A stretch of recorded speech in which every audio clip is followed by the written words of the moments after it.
By the cross you came and broke them down.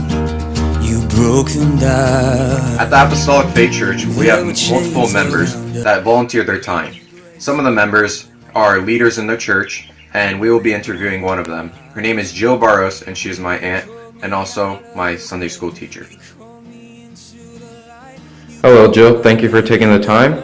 I just want to ask you a few questions, and first off, I wanted to see, what is your role here at church? You're welcome, Jacob. No problem. My role here at church is that I teach the high school college class with my husband, Lauren, and I also lead the children's choir. That's ages 2 to approximately 13, and I play my violin and sing in choir and with different ensembles. I help with Christmas programs, if we have dinners or things like that. I help in the kitchen and things like that. Alright, and how did you get to the place you are now? How did you end up in Sacramento Apostolic Faith Church? I moved here when I was dating my now husband, and that was about 12 years ago. Are you asking how I came to this church? Yes, so you came here by meeting Florin, but let's go back even more to a younger age. How were you raised? Okay. My grandparents were actually came to this church on my mom's side, and they were from the East Coast. They had immigrated over here from France, and they were praying and trying to find a church that believed the Bible, and they came across some church magazine, and it was all of the doctrines in the Bible that they believed in, and so they packed up. I believe they had 8 children, and they drove cross country and to Portland, Oregon, and became affiliated with the Apostolic Faith Church.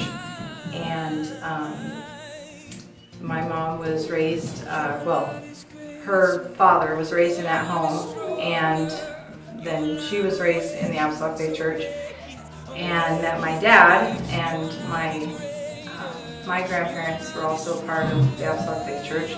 So I have a history of my family being a part of this church, so I was raised in it.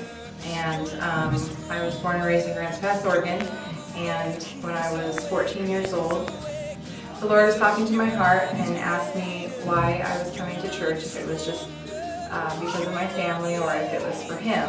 And I went down to an altar to pray and asked Jesus to come into my heart and to make a change, and that I wanted to serve Him the rest of my life. And He did that. He came in and He saved my soul, and He took my sins away, and He gave me peace and joy and happiness that I did not have before. And He's been with me ever since that time. I moved to Port Angeles, Washington, and served in our church there, worked with the young people doing youth group, and again teaching Sunday school. I taught Sunday school in Grants Pass too when I was older.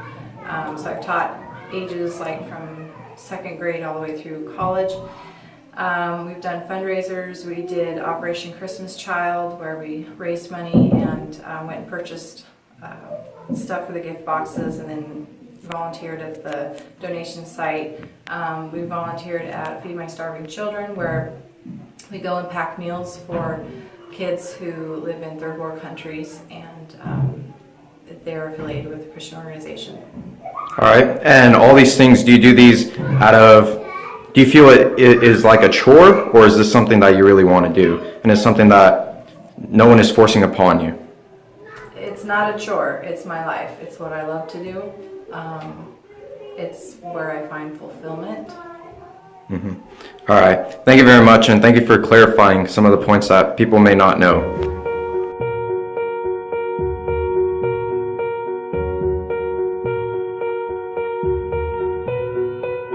The world waits for a miracle. The heart longs for a little bit of hope. Oh come, Emmanuel. The child prays for peace on earth, and she's calling out from a sea of hurt. Oh come, Oh, come, Emmanuel.